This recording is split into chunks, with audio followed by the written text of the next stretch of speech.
మన ప్రభువును ప్రియ రక్షకుడైన యేసుక్రీస్తు శ్రేష్టమైన నామంలో ఈ దినాన ఈ ఉపవాస ప్రార్థనలో మొదటి దినాన దేవుని సందులో కూడుకొని పాలు పంపులు పొందిన దేవుని బిడ్డలు మీ అందరికీ హృదయపూర్వకమైన అందరికీ వందనాలు. దేవుడు ఇంతవరకు మనలను మన కుటుంబాలను కంచె వేసి కాపాడి ఆయన సజీవమైన రెక్కలను భద్రపరిచి 215 రోజుల పాటు ఆయన కృపను చూపిన దేవునికి చేతులెత్తి స్తోత్రాలు చెబుదాం. హల్లెలూయా, హల్లెలూయా. ఈ రోజున కొద్దిసేపు దేవుని మాటలు మనం ధ్యానం చేద్దాం. దేవుని మాట జీవం కలిగిన మాట. మనుష్యుడు రొట్టె వలన కాక దేవుని నోట నుండి వచ్చే మాట వలన జీవిస్తాడు. ఆ మాటని మనం పూట ధ్యానం చేద్దాం. చూడండి, యోబు గ్రంథం 22వ అధ్యాయం 27వ వచనంలో రాయబడిన మాటని ఒకసారి చూద్దాం. నీవు ఆయనకు ప్రార్థన చేయగా ఆయన నీ మనవిని ఆలకించును. ఈ రోజున ఇక్కడ చదవబడిన మాటని ఒక్కసారి మనం గమనిస్తే దేవుడు మనతో మాట్లాడుతున్నాడు. నీవు ఆయనకు ప్రార్థన చేయగా. ఈ రోజున మనం ఎక్కడున్నాం? భూమి మీద. ఆయన ఎక్కడున్నాడు? పరలోకంలో. అయితే పరలోకంలో ఉన్న దేవుని సన్నిధిలో మనం ప్రార్థన చేయలేం కదా. భూమి మీద మనం ప్రార్థన చేస్తున్నాం, కానీ దేవుని మాట సెలవిస్తుంది, నీవు ఆయనకు ప్రార్థన చేయగా ఆయన నీ మనవి ఆలకిస్తాడు. అంటే ఈ మాటలో ఉన్నటువంటి ఆంతర్యం ఏంటి అంటే, మత్తయి సువార్త 18వ అధ్యాయం 20వ వచనంలో ఒక మాట ఉంటుంది. 2-3 ఎక్కడ నా నామమున కూడుకుంటారో ప్రార్థన చేస్తారో వారి మధ్యలో నేనుంటాను. అంటే దేవుని ఆలోచన ఏంటి? నేను పరలోకంలోనే ఉంటా. పరలోకంలో నాకు ఒక సింహాసనం ఉంది. ఆకాశము నా సింహాసనం, భూమి నా పాదపీఠం అని సెలవిచ్చాడు కదా. ఆయన పాదపీఠం దగ్గర మనం ఉన్నాం. మరి ఆకాశం ఆయన సింహాసనం అయితే ఆ సింహాసనం దగ్గర ఆయన ఉన్నాడు. ఇక మీరు నా పాదపీఠం దగ్గర ప్రార్థన చేయండి, నేను వింటా. నా పాదపీఠం దగ్గర ప్రార్థన చేయండి, నేను చూస్తా. నా పాదపీఠం దగ్గర ప్రార్థన చేయండి, నేను గమనిస్తా. నా పాదపీఠం దగ్గర మీరు ఉండండి, నేను మీ మొర్రని వింటా అని సరిపెట్టుకోకుండా ఆయన అలా అనకుండా ఆయన ఏమంటున్నాడు తెలుసా? నా నామం పేరట ఎక్కడ 2-3 కూడుకుంటారో, నా నామం పేరట ఎవరు ఎక్కడ 2-3 కూడి ప్రార్థిస్తారో వారి మధ్యలో నేనుంటా. ఈ రోజున దేవుని సన్నిధిలో మనం ప్రార్థించడానికి వచ్చినప్పుడు, ప్రార్థన చేసేవారిగా మనము కూడుకున్నప్పుడు మన ప్రార్థన దేవుని సన్నిధికి చేర్చబడాలి. ఈ రోజున ఆయన సన్నిధిలో ఉన్నాం కదా, ఆయన సన్నిధిలో ప్రార్థిస్తున్నాం కదా. ప్రార్థిస్తున్నటువంటి మన ప్రార్థన దేవుని సన్నిధికి చేర్చబడుతుందా? ప్రార్థిస్తున్న మన ప్రార్థన దేవుడు వింటున్నాడా? ప్రార్థిస్తున్న మన ప్రార్థన దేవుడు చూస్తున్నాడా? ఇక్కడ చదివిన మాట ఏంటంటే, మనం నీవు అంటే మనం ఏకవచనంతో దేవుడు మాట్లాడుతున్నాడా, మీరు అంటున్నాడా? చెప్పండి. మన ఒక్కరితో దేవుడు మాట్లాడుతున్నాడు. అంటే 100 మంది ఉన్నా దేవుడు మాట్లాడతాడు, ఒక్కరున్నా దేవుడు మాట్లాడతాడు. ఆమెన్ చెప్పండి. దేవుడు పక్షపాతి కాదు. నేను మందిరం నిండా జనం ఉంటే మాట్లాడతాను అనుకోడు. ఇక్కడున్న సేవకుడైనా సరే దేవుడు సేవకుని మనసులో ఏ ఆలోచన పెట్టాడో, ఈ పూట సంఘంతో మాట్లాడమని, వచ్చిన వారితో మాట్లాడమని దేవుని మాట ఏదైతే దేవుడు బయలుపరిచాడో అది దేవుడు మాట్లాడుతుంటాడు. ఒక మాట చెప్తాను, ఆ మాట ఎవరికి అవసరమో వారిని దేవుడు నడిపిస్తాడు. దేవుడు అంటున్నాడు, నీవు ప్రార్థన చేయి. నీ కుటుంబం కోసం చేస్తావో, నీ బిడ్డల కోసం చేస్తావో, నీ యజమాని కోసం చేస్తావో, లేక నీ రక్త సంబంధికుల కోసం చేస్తావో, నీకున్న సమస్య పరిష్కరించబడాలని చేస్తావో, నీలో ఉన్న బలహీనత తొలగించబడాలని చేస్తావో ప్రార్థన చేయి. అయితే నీవు ప్రార్థన చేస్తే ఎవరింటారు అని మనం అనుకుంటాం. నేను కూడా అనుకునేవాడిని చాలాసార్లు, నా ప్రార్థన కూడా వింటాడా దేవుడు, నా కన్నీరు కూడా చూస్తాడా దేవుడు, నా మొర్ర కూడా ఆలకిస్తాడా దేవుడు అని నేను అనుకున్నా. అలా అనుకున్నంత కాలం జయాన్ని చూడలేకపోయా. ఎప్పుడైతే దేవుని సన్నిధిలో విరిగి నలిగిన హృదయంతో పశ్చాత్తాపంతో ఆయన పాదాలు పట్టుకొని ప్రార్థించడం, అయ్యా అని రోధించడం మొదలుపెట్టి విశ్వాసంతో నా దేవుడు కార్యాన్ని చేస్తాడని మనం విశ్వసిస్తామో వెంటనే దేవుడు ఆశ్చర్యమైన కార్యాన్ని మన జీవితాల్లో జరిగిస్తాడు. ఆమేన్ చెప్పండి. అలా జరిగించాడు కూడా. మనం ఎవరమండి? సాధారణమైన వారం. సేవకులుగా పిలువబడుతున్న మేమైనా, దేవుని బిడ్డలుగా విశ్వాసులుగా పిలువబడుతున్న మీరైనా, మనం అందరం కూడా ఎవరో తెలుసా? నరాలు ఆడుతున్న నరులు. మనలో ప్రవహిస్తున్న రక్తం, మనలో ఉన్నటువంటి ప్రాణం, ఆత్మ, జీవం ఇవన్నీ కూడా దేవుడిచ్చినవే. నేను చాలాసార్లు చెప్తుంటాను కదా, ఎవరం కూడా మనం ఒకరు గొప్పవాళ్ళం, ఒకరు తగ్గిన వాళ్ళం అని కాదు. మనమందరం కూడా దేవుని దృష్టిలో ఆయన బిడ్డలం. మనమందరం కూడా ఆయన శరీరంలో అవయవాలం. మనందరం కూడా ప్రార్థించేటప్పుడు ఆ ప్రార్థన దేవుడు వింటాడు అనేటువంటి ఆలోచన కలిగి మనం ప్రార్థన చేయాలి. అందుకే నేను చాలాసార్లు చెప్తాను కదా, మన ప్రార్థన ముగించేటప్పుడు అంట దేవుడు మనం చేసిన ప్రార్థన విన్నాడని, మనం చేసిన ప్రార్థనకి దేవుడు జవాబు ఇచ్చాడని విశ్వాసంతో ఒప్పుకొని మనం ప్రార్థన ముగించాలి. ఆమేన్ చెప్పండి, గట్టిగా చెప్పండి. ఆమేన్. మనం ఎప్పుడు ప్రార్థన చేసినా ఆ ప్రార్థన దేవుడు విన్నాడనే విశ్వాసం మనలో ఉండాలి.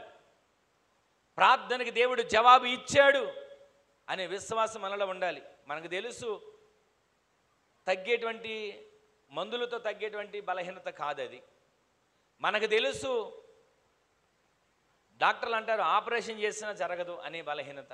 కానీ మన విశ్వాసం ఏంటో తెలుసా? నా దేవుడు స్వస్థపరుస్తాడు. ఆమేన్ చెప్పండి. మనలో ఆ విశ్వాసం ఉండాలి. అవిశ్వాసం కాదు. దేవుడు స్వస్థపరుస్తాడు అనేటువంటి ఆ విశ్వాసం మనలో ఎప్పుడైతే ఉంటుందో మనం ప్రార్థన చేస్తూనే ఉంటాం. దేవా స్వస్థపరచు, దేవా బాగు చేయి, దేవా ఆరోగ్యం దయచేయి. ప్రార్థన చేస్తున్నప్పుడు మనం చివరిలో ముగించేటప్పుడు ఏమనాలో తెలుసా? నీవు స్వస్థపరిచినందుకు నీకు స్తోత్రమయ్యా, నీవు బాగు చేసినందుకు నీకు స్తోత్రమయ్యా అని దేవుని సన్నిధిలో స్తుతించి మనము ప్రార్థన ముగిస్తే ఆకాశముందున్న దేవుడు అంట మన ప్రార్థన విని సంబరపడతాడంట. అరే, నేను ఇంకా స్వస్థపరచలేదే, నేను ఇంకా బాగు చేయలేదే, నేను ఇంకా అప్పులు తీర్చలేదే, నేను ఒక ఇల్లు కూడా ఇవ్వలేదే, నేను ఇక సంతానం ఇవ్వలేదే, అయినా నా బిడ్డలు ప్రార్థన చేస్తూ నేను ఇచ్చానని విశ్వసిస్తున్నారు కదా, నా బిడ్డలు ప్రార్థనలో నేను వారికి దయచేశానని చెప్పి సంబరపడుతున్నారు కదా, నేను వీరికి చేయకుండా ఉంటానా? నేను వీరి ప్రార్థనకి జవాబుని ఇవ్వకుండా ఉంటానా? నేను వీరి పట్ల కార్యాన్ని చేయకుండా ఉంటానా? నేను వీరి ప్రార్థనను అంగీకరించకుండా ఉంటానా అని వెంటనే దేవుడు మన ప్రార్థనకు క్షణాల్లో కార్యాలు చేసేటువంటి ఒక గొప్ప కార్యం దేవుడు జరిగించునుగాక. ఇక్కడ మనం చదివాం కదా, నీవు ప్రార్థన చేయగా నేను మనవిని ఆలకిస్తాను. గట్టిగా ఆమేన్ చెప్పండి. ఇంతకాలం మనలో కూడా అనుమానం ఉంటుంది, నేను చేస్తే కూడా ప్రార్థనకి జవాబు జరిగిద్దా, నేను చేస్తే కూడా ప్రార్థనకి జవాబు వచ్చిద్దా, నేను చేస్తే కూడా కార్యం జరుగుతుందా అని అపోహ ఉంటుంది కదా. ఈ మాటను మీరు ఈ పూట చేతబట్టుకుని వెళ్ళండి. నీవు ప్రార్థన చేయగా ఆయన మనవి ఆలకించబోతున్నాడు. ఈ 8వ మాసం 2వ తారీఖు మీరు ఆ వాగ్దాన పూర్వకంగా ఆ మాట దగ్గర మీరు రాసి పెట్టుకోండి. మీరు ప్రార్థన చేయబోతుండగా, నీవు ప్రార్థన చేయబోతుండగా దేవుడే మనవిని ఆలకించే కార్యాలు జరిగించునుగాక. ఈ 8వ మాసం ఉపవాస ప్రార్థనలు శుక్రవారం మొదటి పూట దేవుడు మనతో చేస్తున్న వాగ్దానం, నీవు ప్రార్థన చేయి, దేవుడిని మనవిని అంగీకరించబోతున్నాడు, ఆలకించబోతున్నాడు, జవాబునివ్వబోతున్నాడు. కుదరని జబ్బు అయినా, మొండి సమస్య అయినా, తీరని అప్పులైనా దేవుడు మీ పట్ల కార్యాన్ని చెయ్యాలని ఇష్టపడుతున్నాడు నీ ప్రార్థన ద్వారా. ఆమేన్ చెప్పండి. నీ ప్రార్థన ద్వారా ఆమేన్ చెప్పండి. ఇంతకాలం నా ప్రార్థనతో ఏం జరుగుద్దిలేని మౌనంగా ఉన్నామేమో, ఇంతకాలం నా ప్రార్థనతో ఏం జరుగుద్దిలేని ప్రార్థన చేయడానికి సంకోచిస్తున్నామేమో, ఇంతకాలం నా ప్రార్థనతో ఏమవుతుందిలే అని చెప్పి ప్రార్థన చేయడానికి ఒక్క క్షణం ఎవరికి వారు ఈ దినాన్ని ఈ మాటలు వింటున్న మన జీవితంలో, ఈ దినాన్ని ఈ ప్రార్థనలో కూడుకున్న మన జీవితంలో మూల వాక్యాన్ని చేతబట్టుకోండి. నీవు ప్రార్థన చేయగా ఆయన మనవిని, అక్కడున్న మాట చదవండి. నీవు ప్రార్థన చేయగా ఆయన నీ మనవిని ఆలకిస్తున్నాడు. గట్టిగా ఆమేన్ చెప్పండి. ఈరోజు నీ మాటను చేతబట్టుకుని వెళ్ళండి. మనం ఎంతమంది ఉన్నాం అన్నది కాదు, ఈ వాగ్దానం మన సంఘంలోని ప్రతి ఒక్కరి జీవితంలో దేవుడు జరిగించునుగాక. ఈ వాగ్దానం మన సంఘ బిడ్డలందరి జీవితాల్లో నెరవేర్చునుగాక. ఎవరు రాలేకపోయినా వారందరిని కూడా దేవుడు దీవించునుగాక. రాలేని వారిని కూడా దేవుడు దీవించునుగాక. ఎందుకంటే మన దేవుడు పక్షపాతి కాదు. నువ్వు రాలేదు కనుక నేను దీవించను అనడు.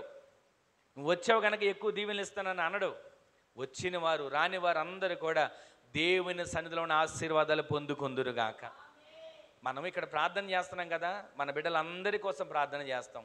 ఇప్పుడు ఒక తల్లికి ఉన్న బిడ్డలు ఇద్దరున్నారండి. ఇద్దరిలో ఎవరిని ఎక్కువగా ప్రేమిస్తారు అని అంటే ఒకరు ఎక్కువ ఒకరు తక్కువ కాదు, ఇద్దరూ సమానమే. అది కొడుకైనా కూతురైనా. ఎవరికి ఎక్కువ ఆస్తి ఇస్తారు, ఎవరికి ఎక్కువ ఆహారం పెడతారు, ఇవన్నీ కూడా మన భూ సంబంధమైన ఆలోచించక్కర్లా. ఈ లోకంలో ఉన్న ఒక తల్లిదండ్రులే వారి బిడ్డలను సమానంగా ప్రేమించాలని అనుకుంటున్నారే, మన దేవుడు సంఘంలో ఉన్న ఏ ఒక్కరిని భేదంతో చూడగా, సంఘంలో ఉన్న ప్రతి ఒక్కరిని ఆయన బాహువు చాపి ప్రతి వారిని దేవుడు ఆశీర్వదించునుగాక. ఈరోజు నీ ఉపవాస ప్రార్థనలో మనతో దేవుడిచ్చిన వాగ్దానం తెలుసా? నీ ప్రార్థన చేయగా ఆయన నీ మనవిని కొద్దిగా గట్టిగా చదవండి. నీవు ప్రార్థన చేయగా ఆయన నీ మనవిని ఆలకిస్తున్నాడు. ఆమేన్ చెప్పండి. నీవు ప్రార్థన చేయడం మొదలుపెట్టు. ఆగస్టు 2వ తారీఖున ప్రార్థన చేయడానికి ప్రారంభించు. ప్రార్థన చేయడానికి, కన్నీరు కాచడానికి సిద్ధపడు. ఈ ఉపవాస ప్రార్థనలు దేనికో తెలుసా? మనము సిద్ధపడడానికి. ఈ ఉపవాస ప్రార్థనలు దేనికో తెలుసా? మనము దిద్దబడడానికి. ఏ విషయంలో వెనకబడిపోతున్నాం, ఏ విషయంలో కృంగిపోతున్నాం, ఏ విషయంలో తల్లడిల్లిపోతున్నాం. ఇక నా బలహీనత తగ్గదండి. మనం అనుకుంటాం ఆ మాట, తగ్గదండి అని.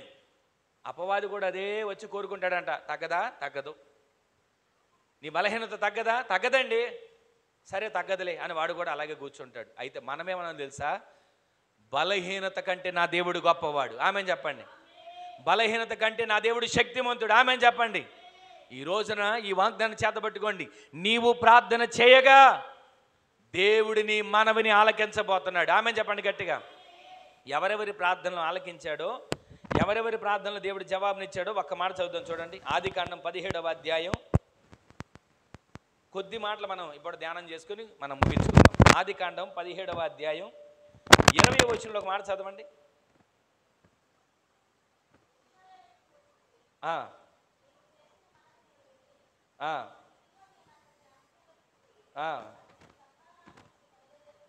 ఇష్మాయేలును గురించి నీవు చేసిన మనవిని నేను వింటిని. ఇదిగో నేను అతనిని ఆశీర్వదించి అతనికి సంతాన అభివృద్ధి కలుగు చేస్తాను. ఇక్కడ మూలవాక్యం మీరు గమనించండి. ఇష్మాయేలును గురించి ఎవరు ప్రార్థన చేశారు? అబ్రహాం గారు ఇష్మాయేల్ గురించి ప్రార్థన చేయడం మొదలుపెట్టాడు.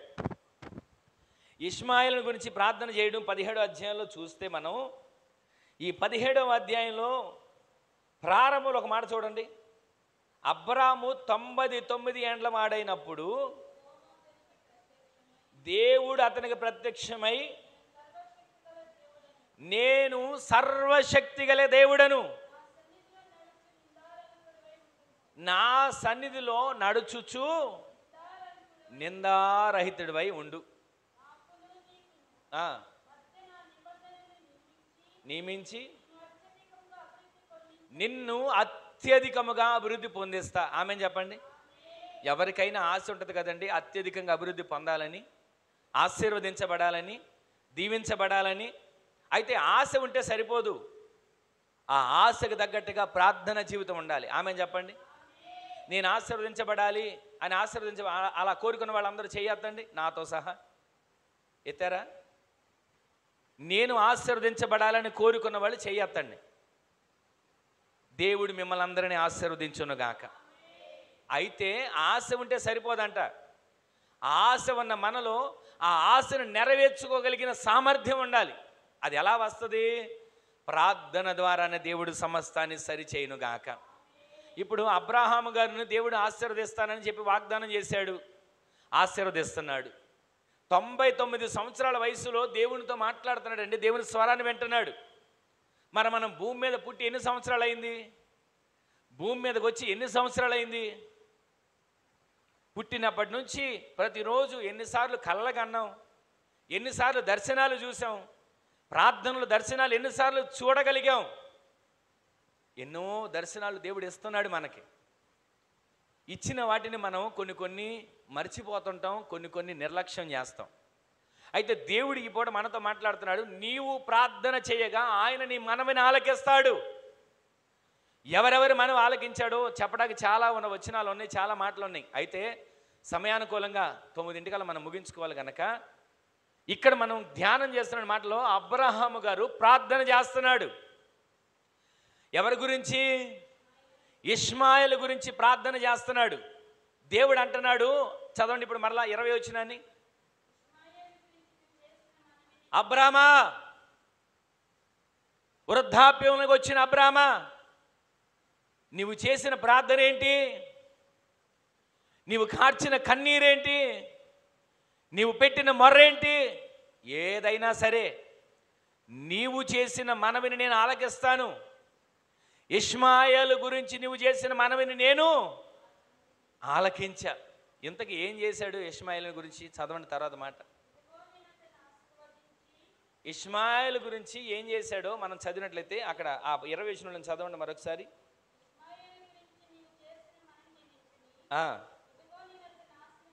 ఏం చేశాడు ఒకసారి పైన 18 వచనం చదవండి. అబ్రహాం ప్రార్థన చేస్తున్నాడు, ఇష్మాయేలును నీ సన్నిధిలో బ్రతకేటట్లుగా చెయ్యయ్యా. ఆమేన్ చెప్పండి. ఇష్మాయేలుకి ఆస్తి కావాలని అడగల, ఇష్మాయేలుకి అంతస్తులు కావాలని అడగల, ఇష్మాయేలును ఉన్నతమైన స్థితిలో నిలబెట్టయ్యా అని అడగల. బంగారం ఇవ్వయ్యా, వెండి ఇవ్వయ్యా, ఒక అందమైన అమ్మాయిని తీసుకొచ్చి ఇష్మాయేలుకి పెళ్లి చేయ్యా అని అడగల. ఇష్మాయేలును నీ సన్నిధిలో బ్రతికేటట్లుగా చెయ్యయ్యా, నీ సన్నిధిలో ఇష్మాయేలు బ్రతికేటట్లుగా చెయ్యయ్యా. ఈ రోజైనా మన బిడ్డల కోసం చేశాం ఈ ప్రార్థన. నా బిడ్డలు నీ సన్నిధిలో బ్రతకాలయ్యా, నా బిడ్డలు నీ సన్నిధిలో జీవించాలయ్యా, నా బిడ్డలు నీ సన్నిధిలో ఉన్నతమైన స్థితికి రావాలయ్యా అని మనం ప్రార్థన చేస్తున్నామా? చేస్తే నీ ప్రార్థన దేవుడు వింటున్నాడు. ఆమేన్ చెప్పండి. ఈ రోజు దేవుడు అదే మాట్లాడుతున్నాడు. నీవు ప్రార్థన చేయగా నీ మనవిని ఆలకిస్తానన్నాడే. వాగ్దానం మీద మీరు చేయి పెట్టుకొని రోజు ప్రార్థన చేసుకోండి. అయ్యా, నేను ప్రార్థన చేస్తే మనవిని వింటానన్నావుగా, నేను ప్రార్థన చేస్తే మనవిని ఆలకిస్తానన్నావుగా, ఇదిగోనయ్యా నా బిడ్డల కొరకు ప్రార్థన చేస్తున్నా. ఆనాడు అబ్రహాం గారు ఇష్మాయేలు కొరకు నీ సన్నిధిలో బ్రతకనిమ్మని ప్రార్థన చేశాడే, అలా వేడుకుంటున్నానయ్యా, నా బిడ్డలను బ్రతకనివ్వవా? నీ సన్నిధిలో ఎదిగే మొక్కల్లాగా నా బిడ్డలను పెంచవా అని మనం ప్రార్థన చేయగలిగితే మన బిడ్డల భవిష్యత్తును దేవుడు ఆశీర్వదించునుగాక. ఇష్మాయేలు కొరకు ఒక్క ప్రార్థన చేశాడు అంతేనండి. నీ సన్నిధిలో ఇష్మాయేలును బ్రతకనివ్వయ్యా అని ఒక్క ప్రార్థన చేశాడు. ప్రార్థన విన్న దేవుడు ఎంత ఘనకార్యం చేశాడో తెలుసా? ఈ రోజున అక్కడ నీళ్లు రావట్లా, బావుల్లో నుంచి పెట్రోల్ను తోడుకుంటున్నారు. అంతగా ఆశీర్వదించాడు ఇష్మాయేలు సంతానాన్ని, అంతగా ఆశీర్వదించాడు అరబ్ కంట్రీల్ని. ఈ రోజున ఒక్క ప్రార్థనే భవిష్యత్తును దీవెనకరంగా మార్చబోతుంది. అందరూ అంటారు కదా, ఒక్క ఐడియా జీవితాన్ని మార్చేస్తుంది. అది మార్చిద్దో లేదో మనకు తెలియదు, కానీ నీవు చేసే ఒక్క ప్రార్థన నీ బిడ్డల భవిష్యత్తును మార్చబోతుంది. నీవు చేసే ఒక్క ప్రార్థన నీ కుటుంబ పరిస్థితిని మార్చబోతుంది. ఈ ఉపవాస ప్రార్థనలు ఈ వాగ్దానాన్ని చేతబట్టుకోండి. ఇష్మాయేలు కొరకు అబ్రహాము చేసిన ప్రార్థన ఇష్మాయేలు భవిష్యత్తుని మార్చింది. అలాగే నీవు చేసే ప్రార్థన నీ బిడ్డల భవిష్యత్తును మార్చబోతుంది. నీవు చేసే ప్రార్థన నీ బిడ్డల భవిష్యత్తుకు బంగారు భవిష్యత్తును తీర్చిదిద్దబోతుంది. ఆయన అంటున్నాడు, నీవు ప్రార్థన చేయగా నీ మనవిని ఆలకిస్తాను. నీవు ప్రార్థన చేయగా నీ మనవిని దేవుడు ఆలకించబోతున్నాడు. ఇదే వాగ్దానం మీరు చేతబట్టుకోండి, వాగ్దానాన్ని విశ్వసించండి, వాగ్దానాన్ని దేవుడు నెరవేర్చునుగాక. ఇష్మాయేలు కొరకు దేవుడు అబ్రాహాం దేవుని సన్నిధిలో ప్రార్థన చేశాడు కదా, నీ సన్నిధిలో బ్రతకనిమ్మని ఎంతగా ఆశీర్వదిస్తా వచ్చాడు. అట్టి ఆశీర్వాదం మీరు పొందుకొందురుగాక. ఇంకొక ప్రార్థన మీకు చూపిస్తాను చూడండి. అదే ఆదికాండం 19వ అధ్యాయంలోకి రండి. 19:21 చూడండి. 19:21.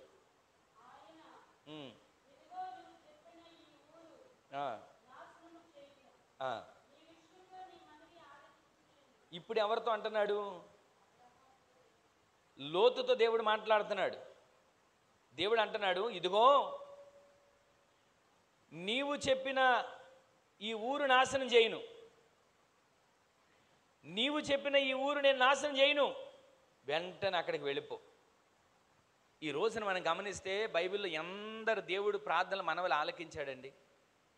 అబ్రహాం మనవి ఆలకించి ఇష్మాయిల్ ఆయన సన్నిధి బ్రతకనిమ్మని వేడుకుంటే ఆశీర్వాదానికి వారసులుగా మార్చాడు కదా.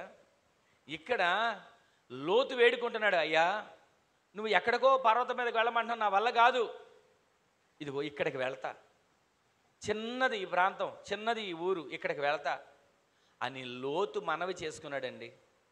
లోతు మనవిని ఆలకించాడు. సరే నీవు అక్కడికి చేరేంత వరకు నేను ఈ సొదొమ గొమొర పట్టణాన్ని నాశనం చేయను, అక్కడికి వెళ్ళు అని అన్నాడు. మనవి ఆలకించే దేవుడు ఎవ్వరు మనవి చేసినా ఆలకిస్తాడు. ఈరోజు లోతు మనవి ఆలకించాడా? అబ్రహాం మనవి ఆలకించాడా? కానీ లోతు భార్య ఏం చేసిందో తెలుసా? దేవుడు చెప్పాడు, నువ్వు అక్కడికి వెళ్ళేంత వరకు నేను ఈ ఊరు నాశనం చేయను, అయితే నువ్వు వెళ్ళేటప్పుడు ఎక్కడ కూడా వెనక్కి తిరిగి చూడొద్దు. ఎందుకు వెనక్కి తిరిగి చూడకూడదో చెప్పనా? దేవునిలోకి వచ్చాం, రక్షణ పొందుకున్నాం, బాప్తిసం పొందుకున్నాం, సర్వసత్యంలోకి నడిపించబడ్డాం, ఆత్మీయంగా ఎదుగుతున్నాం. మరలా వెనక్కి తిరిగి మనం చూడకూడదు. వెనక్కి తిరిగి మన ఆలోచనలు మరలా జ్ఞాపకం చేసుకోకూడదు. ఒకప్పుడు నేను ఎలా ఉన్నానో, ఒకప్పుడు నేను ఎలా జీవించానో, ఒకప్పుడు నా బుద్ధులేంటో, ఒకప్పుడు నా పరిస్థితి ఏంటో అని చెప్పి మరలా వాటిని వెనక్కి తిరిగి మనం చూడకూడదు. లోతు భార్య వెనక్కి తిరిగి చూసింది, ఉప్పు స్తంభం అయిపోయింది. ఈ రోజున పాత స్వభావాలు మనల్ని ఏం చేస్తే తెలుసా? ముందుకు వెళ్ళనివ్వకోకుండా మనల్ని కదలనివ్వకుండా అక్కడ కట్టిబడేస్తాయి. లోతు భార్య అదే పరిస్థితి అయింది. లోతుతో పాటు తన కుటుంబంతో తన బిడ్డలతో పాటు వెళ్ళాలి, కానీ ఆమె జీవితం అక్కడే ముగిసిపోవడానికి కారణం ఏంటో తెలుసా? వెనక్కి తిరిగి చూసింది. అసలు వెనక్కి తిరిగి చూడొద్దు అన్నాడు దేవుడు. వెనక్కి తిరిగి చూసింది, ఉప్పు స్తంభం అయిపోయింది. మన ఆత్మీయ జీవితంలో కూడా మనం వెనక్కి తిరిగి చూడకూడదు. మన పాత స్వభావాలు, పాత మనస్సులు, పాత బుద్ధులు వెనక్కి తిరిగి చూస్తే మనం ఏం చేస్తాయి తెలుసా? ముందుకు వెళ్ళనేవో, ఇంకేం వెళ్తావులే ముందుకి, ఇంకేం చేస్తావులే భక్తి, ఇంకేం చేస్తావులే ప్రార్థన, ఇదిగో అది తిన్నావుగా ఇంకేం ప్రార్థన చేస్తావు, ఇదిగో దేవుడు నీకు కార్యం చేయలేదుగా ఇంకేం భక్తి చేస్తావు అని మనల్ని అక్కడే ఉప్పు స్తంభంలాగా కదలనివ్వకోకుండా మన ఆత్మీయ జీవితాన్ని ఎదరికి వెళ్ళనివ్వకుండా నిలబడిపోయేటట్లుగా పరిస్థితులు మార్చబడుతుంటాయి. అందుకే ప్రతిరోజు కూడా మన మనవిని ఆలకించే దేవుని సన్నిధిలో మనం మొర్ర పెట్టే వారిగా ఉండాలి.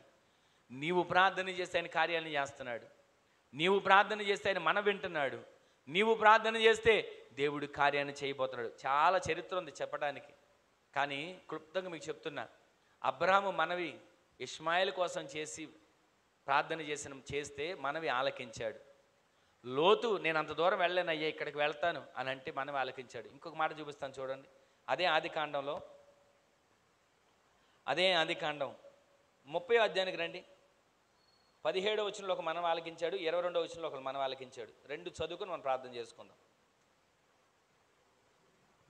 17వ వచనంలో ఒక మాట చూడండి. లేయా మనవిని విన్నాడు, కనింది. తర్వాత 22వ వచనంలో చూడండి.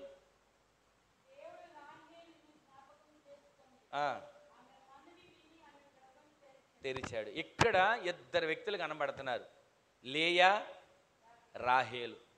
వీళ్ళిద్దరి మనవిని దేవుడు విన్నాడు.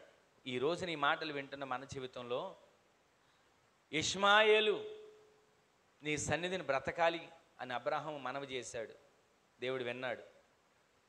లోతు నేను ఆ పర్వతానికి వెళ్ళలేను, ఈ ప్రాంతం చిన్నది, ఇక్కడికి వెళ్తాను అని అంటే ఆ మనవిని విన్నాడు, కార్యం చేశాడు. ఇక్కడ వీళ్ళిద్దరి చరిత్ర మనం చూస్తే లేయా, రాహేలు. వీళ్ళిద్దరు ఎవరు? అక్కా చెల్లెళ్ళు. వీళ్ళు పిల్లల కోసం ప్రార్థన చేశారు, పిల్లల కోసం దేవుని సన్నిధిలో మొర్ర పెట్టారు. కానీ దేవుడు వాళ్ళ మనవిని విని సంతాన భాగ్యాన్ని ఇచ్చాడు. ఈ రోజున ఈ మాటలు వింటున్న మన జీవితంలో మీరు వేడుకోండి ఏ విషయంలో కార్యం జరగట్లేదో, మీరు వేడుకోండి ఏ విషయంలో ప్రార్థన చేయలేకపోతున్నారో, మీరు వేడుకోండి ఏ విషయంలో ముందుకు వెళ్ళలేకపోతున్నారో, ఆ విషయాలన్నిటిలో దేవుడు బలమైన కార్యాలు మీ కుటుంబాల్లో జరిగించునుగాక. మూలవాక్యం మర్చిపోవద్దు. మీరు ప్రార్థన చేయగా ఆయన నీ మనవిని ఆలకించబోతున్నాడు. ఆలకించే దేవుడు అబ్రాహాం మనవి ఆలకించాడు, ఆలకించే దేవుడు లోతు మనవి ఆలకించాడు, ఆలకించే దేవుడు లేయా మనవి ఆలకించాడు, ఆలకించే దేవుడు రాహేలు మనవి ఆలకించాడు. మరి మన పితరులు మనవే ఆలకిస్తాడా? మన పితరుల ప్రార్థనే వింటాడా? మనం ఆరాధించేది ఆ దేవుడినేగా, మనం ప్రార్థన చేసేది ఆ దేవునికేగా. వారి మనవి విన్న దేవుడే మన మనవిని కూడా వినుగాక. వారికి కార్యాలు చేసిన దేవుడు మనకు కూడా కార్యాలు చెయ్యునుగాక. ఈ ఉపవాస ప్రార్థనలో బలమైన ప్రార్థన చేసుకోండి, బలమైన ప్రార్థనాత్మతో నింపబడండి. ఏదో వచ్చాము వెళ్ళిపోయామనే గుంపులో కాదు, మనం ఎలాగైనా సిద్ధపరచబడాలి. ఆమె చెప్పండి. ప్రతిరోజు సిద్ధపరచబడాలంట. నిన్న ఒక తల్లి అంటుంది, నేను ప్రతిరోజు సిద్ధపరచబడుతున్నా. అలాగే ఆయుష్ నిమ్మను కూడా అడుగుతున్నా. ఎంత విశ్వాసం ఉంది ఆ తల్లిలో. ప్రతిరోజు అంట సిద్ధపరచబడుతుందంట. దేవుని సందులో ఉండి స్తుతించుకుంటూనే, దేవుని సందులో ఉండి వాక్యాన్ని చదువుకుంటూనే, దేవుని సందులో ఉండి ప్రార్థన చేసుకుంటూనే ఉంటూ ప్రతిరోజు ఆత్మనంట వాక్యము చేత స్తుతుల చేత నింపుకుంటూ బలపరుచుకుంటూ బలాభివృద్ధిగా మార్చబడుతుంది ఆత్మలో. అయితే నేను సిద్ధపడిపోయా, నా జీవితం అయిపోయింది, దేవుడు నన్ను తీసుకెళ్ళిపోతాడు అని కాదంట. సిద్ధపరచబడ్డా, అయినా ఆయుష్ను దయచేయి, అయినా సరే ఆయుష్ను నాకు పొడిగించు. దేవుడు మనవిని వినే దేవుడు. ప్రతిరోజు కూడా మనం చేసుకునే ప్రతి ప్రార్థన దేవుడు వినుగాక. మనం చేసే ప్రతి ప్రార్థనకి దేవుడు జవాబును దయచేయునుగాక. ఈరోజు ఈ మాటలు వింటున్న మన జీవితంలో మూలవాక్యాలు మనం చదివాం యోబు గ్రంథంలో 22:27లో, దేవుడు నీవు ప్రార్థన చేయగా ఆయన నీ మనవిని ఆలకిస్తాడు. ఆలకించే దేవుడు అబ్రహాము మనవిని ఆలకించాడు, ఆలకించిన దేవుడు లోతు మనవిని ఆలకించాడు, ఆలకించిన దేవుడు లేయా మనవిని రాహేలు మనవిని ఆలకించాడు. అదే దేవుడు నీ మనవిని ఆలకించబోతున్నాడు. అదే దేవుడు నీ ప్రార్థనకి జవాబునివ్వబోతున్నాడు. అదే దేవుడు నీ ప్రార్థనకు, నీ కన్నీటికి ముగింపును కలుగజేసి నీ ప్రార్థనకు వెనువెంటనే కార్యాలు చేయబోతున్నాడు. ఈ ఉపవాస ప్రార్థనలో అట్టి కార్యాలు జరుగునుగాక. లేచి నిలబడని ప్రార్థన చేసుకుందాం. ఈ ఉపవాస ప్రార్థనలు అట్టి కార్యాలు దేవుడు జరిగించాడు. అట్లాగా ఒక చిన్న ప్రార్థన చేసుకోండి. అయ్యా, నా మనవి ఆలకించబడాలి, నా మనవి ఆలకించబడాలి, నా కన్నీరు నాట్యంగా మార్చబడాలి. ఒక క్షణం ఒక చిన్న ప్రార్థన చేసుకోండి.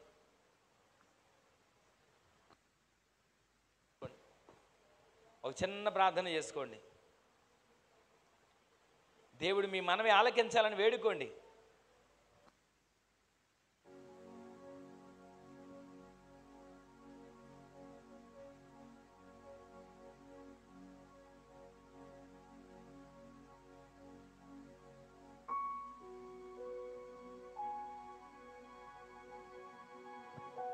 నీవు ఆయనకు ప్రార్థన చేయగా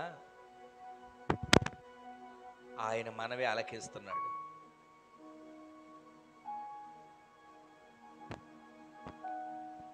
అబ్రహాము మనవి ఆలకించాడు, లోతు మనవి ఆలకించాడు, లేయా రాహేలు మనవి ఆలకించాడు. ఈ రోజున నీవు ఏది వేడుకుంటున్నావు దేవుని సన్నిధిలో? ఈ రోజున ఏ ప్రార్థన చేసుకుంటున్నావు దేవుని సన్నిధిలో? నా మనవి ఆలకించాలని ప్రార్థన చేసుకోండి. నా మనవి ఆలకించాలి. మీరు చేసుకునే ప్రార్థనలోనే దేవుడి కార్యాన్ని చేయబోతున్నాడు. మీరు చేసుకునే ప్రార్థనలోనే దేవుడి కార్యాన్ని చేయబోతున్నాడు. ఒక చిన్న ప్రార్థన చేసుకోండి. మహిమగల తండ్రి, మహిమగల మీ నామం పేరిట మరొకసారి మీ పాదాల చెంతకు చేరుతున్నామయ్యా. ఎంత తేటగా ఈ దినానే, ఈ ఉపవాస ప్రార్థన మొదటి దినాన మీరు మాట్లాడుతూ వచ్చారయ్యా. నీవు ప్రార్థన చేయగా ఆయన మనవిని ఆలకిస్తున్నాడని. ఇంతకాలం నా ప్రార్థన ఎవరు వింటారు, నన్ను ఎవరు పట్టించుకుంటారు అనుకుంటున్నానయ్యా.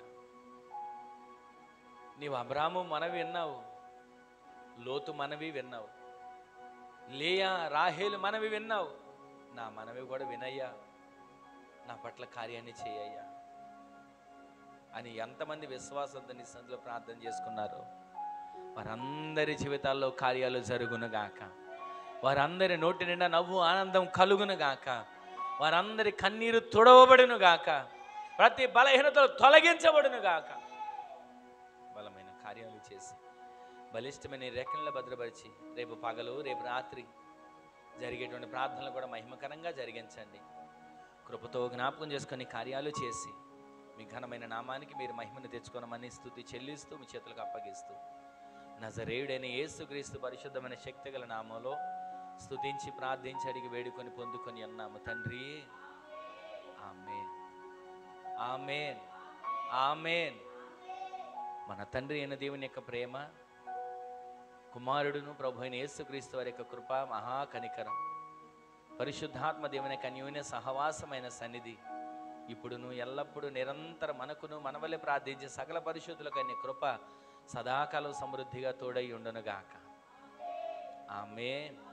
హల్లెలూయా, హల్లెలూయా, హల్లెలూయా. అందరికీ వందనాలు. దేవుడు మిమ్ములను మీ కుటుంబాలను దీవించునుగాక.